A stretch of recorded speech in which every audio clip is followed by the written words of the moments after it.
What do you guys feel like you most accomplished during the bye week and now heading back into game prep type stuff? I think we started to execute.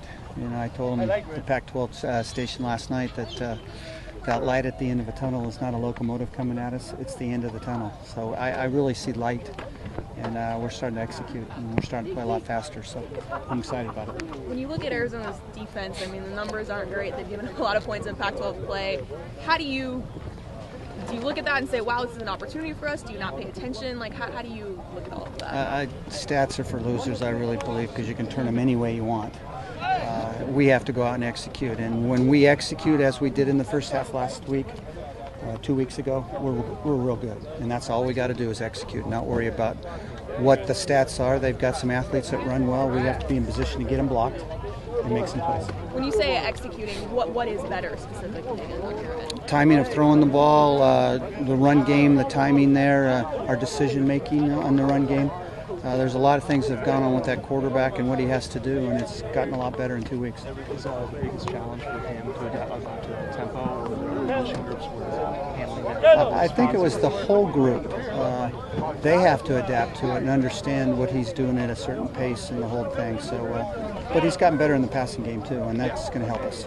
There's been a lot of talk about Arizona's defense, if it's a true 3-3-5, and what do you see in their style of defense and their weaknesses and their pros? Well, we see that defense every day against our own defense.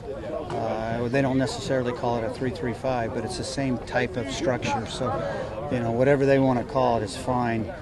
We have to be able to run the football. We've got to be able to put our two tight ends on the game at times and match up against smaller linebackers and run the football. And if we can do that, then they're going to have to gamble and blitz against us, and that's what we want. How are you preparing Seth for it? Well, Seth is prepared all week for different looks, and we will put him into the packages that will make him successful. And if he can execute the zone reads and throw the ball on time, then who cares what they do?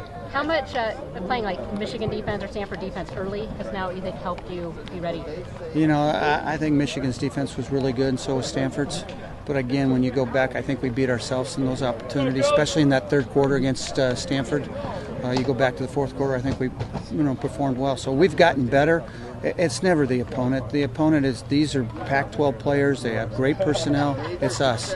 I think we've gotten better the last 2 weeks, and if that's who we are and we can continue to get better, we're going to be explosive. How have you seen that running back rotation develop? Obviously, you guys got bad news with Deltron's injury, but Nall did some good things against Stanford, so how do you see that? Next up, let's go. Same thing with the tight end. Next up, that's what the football's all about. And, Storm's had a good week. He's healthy. He's ready to go. Ryan Nall's ready to go. Chris Brown is probably going to be ready to go. So we have three backs there that are ready to go. And the tight end's in that position now. The young Noah's got to play, and, the other two are playing well. So just next guy up. Thanks, guys. Thanks.